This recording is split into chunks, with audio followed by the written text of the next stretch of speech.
আজ দীপান্বিতা অমাবস্যা। মা কালিকা সারা বাংলার ঘরে ঘরে পূজিত হবেন আজ। নমস্কার বন্ধুরা, সকলে কেমন আছো? আশা করি মা ভবতারিণীর আশীর্বাদে সকলেই ভালো আছো। আজ আমরা কালী পুজোর এক অব্যাহত উপাচার বিষয়ে আলোচনা করব, যে উপাচার আমাদের তিতাব জ্বালা থেকে মুক্ত হতে আমাদের সাহায্য করবে। আসলে আমাদের মানব জীবন চায় শান্তি। আমাদের জীবনে আজকাল শান্তি নেই। তিতাব জ্বালার কারণে হয় অর্থ, হয় বৈভব, হয় কাম, নয় বিভিন্ন জ্বালায় আমরা জ্বলছি।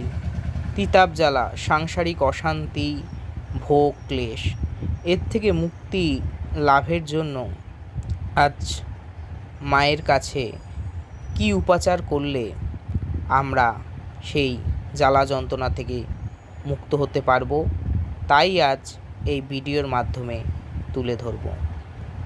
আসলে আজ দীপান্বিতা অমাবস্যা। মা অত্যন্ত প্রসন্ন থাকেন। তার ভক্তদের সমস্ত মনোবাসনা, মনোকামনা পূর্ণ করবার জন্য তিনি আজ কল্পতরু। তাই কি উপাচার করলে আমাদের যে কোনো মনস্কামনা যা সৎ তা পূরণ হবে, তাই আজ তুলে ধরব। আজ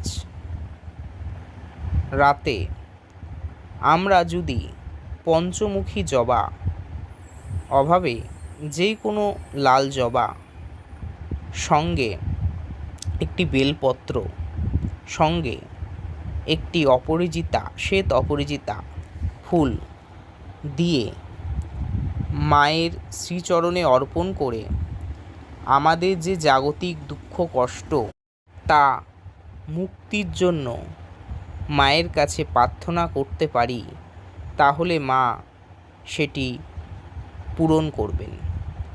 আবার অনেকে আছেন যারা দারিদ্রতায় ভুগছেন। জ্যোতিষশাস্ত্র মতে সেই দারিদ্রতা প্রদান করেন গ্রহরাজ শনি। সেটিও আমাদের পূর্বজন্মের কর্মের ফল। কারণ